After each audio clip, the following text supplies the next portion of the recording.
Salut la team, j'espère que vous allez bien. Aujourd'hui on se retrouve pour une nouvelle vidéo pour parler du MetaQuest 3 et aujourd'hui c'est la petite vidéo bilan. Ça fait 4 mois que j'ai le MetaQuest 3 et je vais vous dire mon ressenti sur cet appareil. Donc j'ai quand même pas mal joué sur les jeux natifs. Donc les jeux natifs ce sont les jeux qui sont à l'intérieur de casque et qui fonctionnent sans PC uniquement avec le MetaQuest 3. J'ai aussi pas mal joué aux jeux de réalité mixte, j'en ai acheté quand même pas mal. Et je vais vous dire également mon ressenti sur la réalité mixte. J'ai également fait du multimédia, donc on va en parler dans la vidéo, à savoir ce que vaut le MetaQuest 3 en termes de films et séries.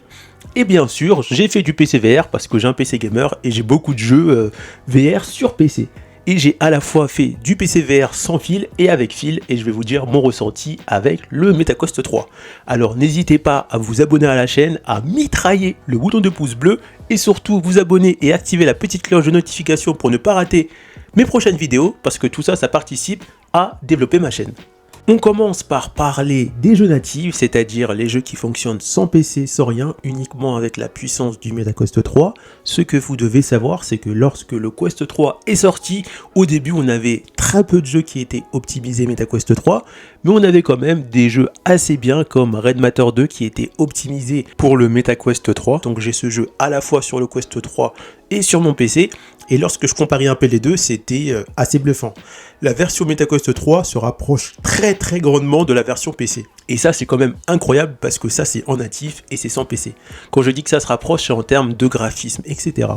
Donc c'était plutôt pas mal, mais le problème c'est qu'on avait très peu de jeux pour voir la différence entre le Quest 2 et le Quest 3 en termes graphiques. Et ça fait que beaucoup de personnes qui avaient acheté comme moi le Quest 3 à sa date de sortie ou bien quelques jours après se sont plaints qu'on voyait pas la différence sur les jeux entre le Quest 2 et le Quest 3. Simplement qu'on avait très peu d'applications compatibles et si on n'avait pas acheté l'application qui était optimisée MetaQuest 3, c'était pas vraiment possible de voir la différence à part sur certains détails. Je vais vous dire lesquels. Quand par exemple vous jouez au jeu Population 1, quand vous regardez de loin avec le MetaQuest 2, vous voyez quand même assez bien, mais sur le MetaQuest 3, vous allez voir de loin, mais vraiment de manière beaucoup plus nette. Pourquoi? Je vais vous le dire. Déjà, il faut prendre en considération que la résolution d'écran du Quest 3 est un peu plus élevée, pas énorme, donc c'est pas vraiment ça qui va faire la différence. En fait, la différence va se faire avec la résolution d'écran qui va être légèrement un peu plus supérieure que le MetaQuest 2, mais surtout grâce au processeur du MetaQuest 3 qui est la deuxième génération de processeurs qu'on retrouve sur un casque MetaQuest. Parce que si on compare à contrariori sur le MetaQuest 2, on était sur le Snapdragon XR2 de première génération, on est sur le Snapdragon XR2 de deuxième génération. Et ça fait toute la différence parce que en fait, au niveau de l'image qu'on a dans le casque VR, pour avoir une meilleure image, c'est pas uniquement la résolution d'écran qui compte, mais c'est aussi la puissance du processeur. Pour expliquer les choses de manière très simple, plus le processeur sera puissant, et mieux le processeur sera capable de gérer l'image et d'afficher une meilleure image, pour expliquer les choses de manière assez simple. Et donc, c'est pour ça que si par exemple vous jouez au jeu Population 1, si vous regardez de loin avec le MetaQuest 2, vous allez voir les détails de manière assez nette, mais si vous regardez de loin avec un MetaQuest 3, vous allez voir les détails encore plus nets. Et bien évidemment, si les développeurs commencent à optimiser leur jeu avec le MetaQuest 3, là on va avoir de meilleurs graphismes et on sera capable de voir les détails de loin comme de près de manière beaucoup plus nette. Et bien sûr, au fur et à mesure des mois, beaucoup de développeurs ont commencé à optimiser leur application avec le MetaQuest 3 pour apporter plus d'images par seconde, pour apporter plus de détails, améliorer les graphismes et voir mieux de près comme de loin. Et ça a été plutôt pas mal. Et aussi l'application QGO de Samuel continue à se mettre à jour en fonction des mises à jour logicielles du casque MetaQuest 3 pour pouvoir profiter des anciens jeux qui ne sont plus mis à jour par leurs développeurs pour les optimiser, pour les utiliser avec le MetaQuest 3. Donc au début c'était pas terrible sur les jeux natifs comme je vous ai dit, mais au bout de 2 mois, 3 mois, on a commencé à voir quand même pas mal de jeux qui fonctionnent avec le MetaQuest 3, qui ont été optimisés avec le MetaQuest 3, et pour les autres, l'application QGO s'en charge. Donc on est plutôt pas mal. Par contre, on peut noter quand même un petit défaut, c'est vrai que QGO permet d'optimiser les applications et jeux qui ne sont pas optimisés pour le MetaQuest 3, notamment en augmentant la résolution du jeu, en augmentant le taux d'image par seconde, mais avec QGO, on ne peut pas implémenter des graphismes supplémentaires dans le sens où je ne peux pas rajouter, par exemple, si j'ai pas beaucoup de feuillage et que le Quest 3 peut supporter plus de feuillage grâce à son nouveau processeur, je ne peux pas implémenter plus de feuillage ni implémenter plus de détails sur les nuages ou au niveau des environnements. Ça, c'est vraiment le travail des développeurs pour faire ça. Mais l'application QGO reste quand même idéale pour augmenter la résolution des anciens jeux qui ne sont plus mis à jour et augmenter aussi le taux d'image par seconde. Donc voilà, c'est le seul défaut que j'ai à signaler. L'avantage aussi, c'est que les nouvelles applications et les nouveaux jeux qui sortent sont pour la plupart optimisés sur le MetaQuest 3 et sort également sur le MetaQuest 2, donc c'est ça qui est intéressant. Ça va être que tous les nouveaux jeux qui vont sortir auront une mise à jour MetaQuest 3 et une autre mise à jour qui va être inférieure pour le MetaQuest 2. Donc c'est plutôt pas mal pour les nouveaux jeux qui vont sortir. Après, une chose qui va être intéressant au niveau des jeux natifs, au niveau des jeux de réalité mixte et aussi des jeux PC VR, ça va être le champ de vision qui va être légèrement un peu plus grand que le champ de vision du MetaQuest 2. C'est pas une grosse différence, mais la différence elle est assez notable. Et l'autre avantage aussi que j'ai remarqué, c'est que quand j'avais passé pas mal de temps sur le Quest 3 et que je suis retourné sur mon MetaQuest 2, j'ai directement vu la différence parce que sur le champ de vision du MetaQuest 2, j'avais vraiment l'impression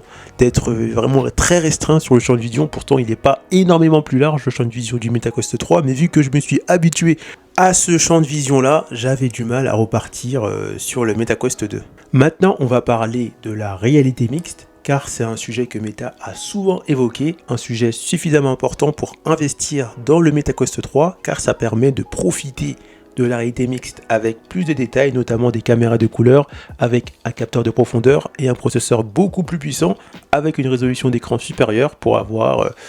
une réalité mixte de qualité. Donc qu'est-ce que ça vaut la réalité mixte sur le MetaQuest 3? Donc là je vais pas vous mentir, je vais être honnête avec vous. La première fois que j'ai essayé la réalité mixte,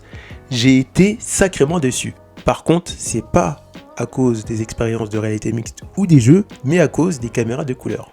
Quand j'ai enfilé le casque et que j'ai fait le tuto d'introduction, quand je suis arrivé sur le menu principal de Meta en réalité mixte, déjà j'étais content parce que j'étais habitué aux caméras noir et blanc du Quest 2. Là, sur le 3, on avait des caméras en couleur, mais le problème, c'est que les caméras de couleur, c'est vraiment des caméras avec pas énormément de pixels, et ça se ressent fortement, parce que ça manque de détails quand vous regardez un peu au loin, donc c'est assez dommage. Et la chose qui fait que c'est très frustrant, je vais vous expliquer, si par exemple vous prenez votre Quest 3 et que vous faites une expérience en réalité mixte ou un jeu, ou que vous filmez en réalité mixte, si vous enregistrez ça et que vous le publiez par exemple sur les réseaux sociaux, je sais pas comment Meta a fait, mais ils vont faire un sorte de traitement logiciel peut-être pour avoir une meilleure qualité que la qualité que vous avez lorsque vous utilisez la réalité mixte avec les caméras de couleur. Et forcément sur internet ça ressort beaucoup plus beau, avec plus de détails on dirait, mais quand vous remettez le casque, vous voyez que en fait c'est pas du tout ça, c'est beaucoup moins joli, parce que là il n'y a pas de traitement logiciel ou autre pour rendre ça plus joli, et je sais que ça a dû frustrer beaucoup de personnes, dont moi, sur cet aspect de la réalité mixte. Donc voilà, c'est un petit défaut que je tiens à signaler, mais on s'habitue très rapidement à ce petit problème là, et ensuite ça devient plus un problème ou un défaut, parce que ça gâche pas en fait l'expérience de réalité mixte. Et en termes de jeu d'expérience de réalité mixte, quand vous achetez le Quest 3, on vous propose de tester une petite expérience pour que vous puissiez voir les possibilités qu'offre la réalité mixte, et comme vous pouvez voir dans cette vidéo, c'est assez fun, et ça permet de voir les possibilités quasi infinies peut-être de la réalité mixte. Donc c'est très convaincant, mais le problème, après 4 mois après la sortie du Quest 3, certes, là on va retrouver pas mal d'expériences en réalité mixte, parfois ça va être des expériences gratuites ou payantes, ou bien vous allez retrouver des jeux qui sont de base uniquement jouables en VR, mais qui vont proposer une petite expérience en réalité mixte qui dure pas forcément très longtemps, mais on n'a pas vraiment beaucoup de jeux qui vont proposer une aventure en réalité mixte qui dure quand même un minimum de temps, ou un gameplay vraiment très abouti qui va durer sur la durée, et ça c'est dommage, parce que c'est ça en fait qui permet de voir la possibilité, c'est de montrer un jeu en réalité mixte qui dure un minimum longtemps. Après c'est normal qu'on n'a pas ça parce que ça fait que 4 mois que le casque est sorti et que les développeurs sont plus habitués à développer des jeux en VR qu'en réalité mixte, donc il faut laisser le temps aux développeurs de s'y mettre dans cette technologie. Mais à l'heure actuelle, on n'a pas beaucoup de jeux d'aventure vraiment aboutis avec la réalité mixte. Un jeu qui m'a touché particulièrement, qui s'appelle Demater, en plus c'est développé par des développeurs français, et en plus dans ce jeu là c'est en réalité mixte, qui propose une expérience qui dure quand même un minimum sur la durée, et les voix sont français, donc pour nous français c'est vraiment un jeu très intéressant. Comme vous pouvez voir dans les images, c'est un jeu qui s'inspire un peu de Most, mais en réalité mixte, et c'est vraiment très très fun. Et avec ce jeu-là, j'ai pu pratiquer de la réalité mixte quand même assez longtemps, et j'étais très surpris parce que j'attendais pas grand-chose de ce jeu-là, et je dois dire que finalement ce jeu il est quand même assez spectaculaire, parce que là on peut vraiment voir les possibilités de la réalité mixte sur une longue durée, et c'est vraiment un des jeux de réalité mixte absolument à acheter sur le MetaQuest 3. Mais bien sûr, dans le futur, les développeurs vont de plus en plus se mettre dans la réalité mixte, et ce type de jeu-là, on devrait en avoir beaucoup, mais en ce moment, c'est pas le cas. Et pour finir, on va parler des jeux de sport en VR, et on va parler d'un problème que le MetaQuest 3 a su résoudre avec brio. Déjà, ce que vous devez savoir, c'est que l'un des problèmes principaux des jeux de sport en réalité virtuelle, c'est le fait de ne pas pouvoir par exemple se mettre à fond dans un jeu de sport. Si par exemple vous êtes comme moi, vous jouez dans un environnement, par exemple moi dans ma chambre, où j'ai pas forcément beaucoup d'espace, si par exemple je me mets à fond dedans, je prends le risque de toucher un obstacle dans le monde réel, et ça peut être particulièrement chiant, et ça fait que quand je joue à des jeux VR, je vais pas être souvent vraiment à fond dedans, parce que j'ai peur de toucher un obstacle, même si j'ai bien tracé un roam scale. Et le fait de pouvoir faire du sport en réalité mixte sur le MetaQuest 3, et ce très rapidement grâce au capteur de profondeur qui va scanner la pièce rapidement, et ensuite je fais mon sport en réalité mixte, et c'est vraiment kiffant parce que là je peux vraiment faire du sport en me lâchant, parce que là je vois les obstacles du monde réel et la réalité virtuelle en même temps, vu que c'est de la réalité mixte, et je peux donc me mettre à fond dedans. Pareil sur les jeux de boxe qui proposent la réalité mixte, là c'est pareil, je peux jouer à des jeux de boxe et me mettre à fond dedans grâce à la réalité mixte, car là je vois le monde réel avec le mélange de la réalité virtuelle, et ça vraiment c'est très très kiffant. Après je vais pas vous mentir, c'est possible de faire du sport en réalité mixte avec le MetaQuest 2, mais c'est beaucoup plus compliqué parce qu'il faut trouver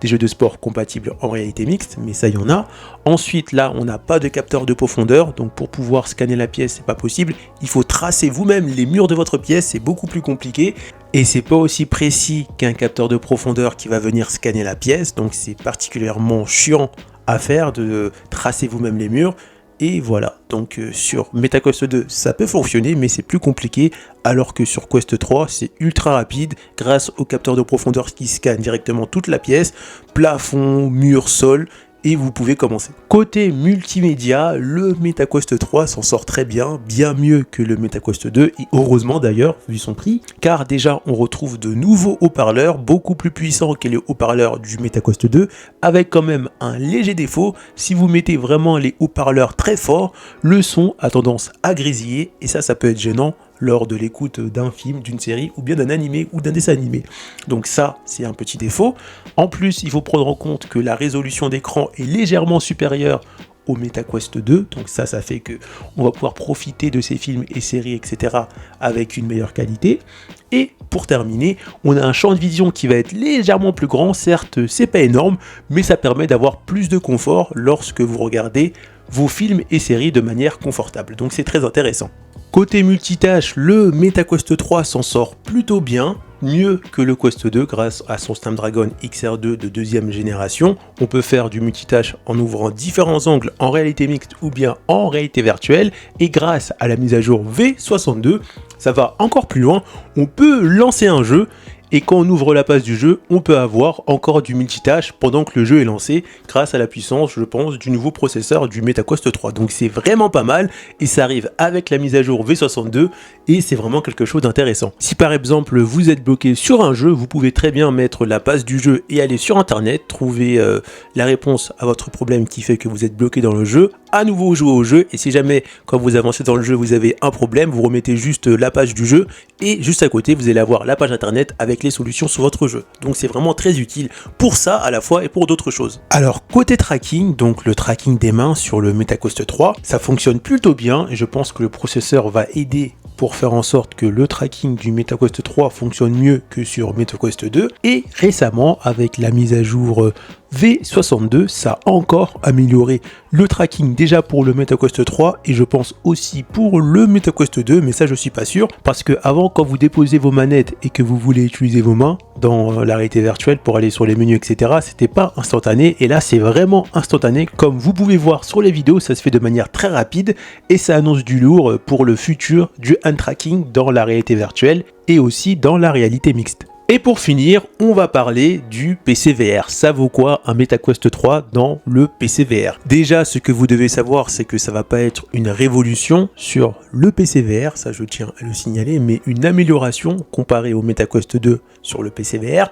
Une chose que j'ai très vite remarqué dans les jeux de simulation, et là ça s'est fait direct, ça va être le champ de vision qui est un peu plus large sur le MetaQuest 3. Quand je jouais à Assetto Corsa, j'étais habitué au champ de vision du MetaQuest 2, et lorsque j'ai mis le MetaQuest 3, parce que le problème c'est que avec le MetaQuest 2 j'avais du mal à voir le rétroviseur gauche de ma voiture, et avec le 3 je le voyais beaucoup mieux. C'est peut-être pour vous un petit détail, mais pour les personnes qui font beaucoup de simulations de voiture, ça c'est vraiment un détail important qui va renforcer l'immersion dans les jeux de voiture. Et si vous avez un PC suffisamment puissant pour profiter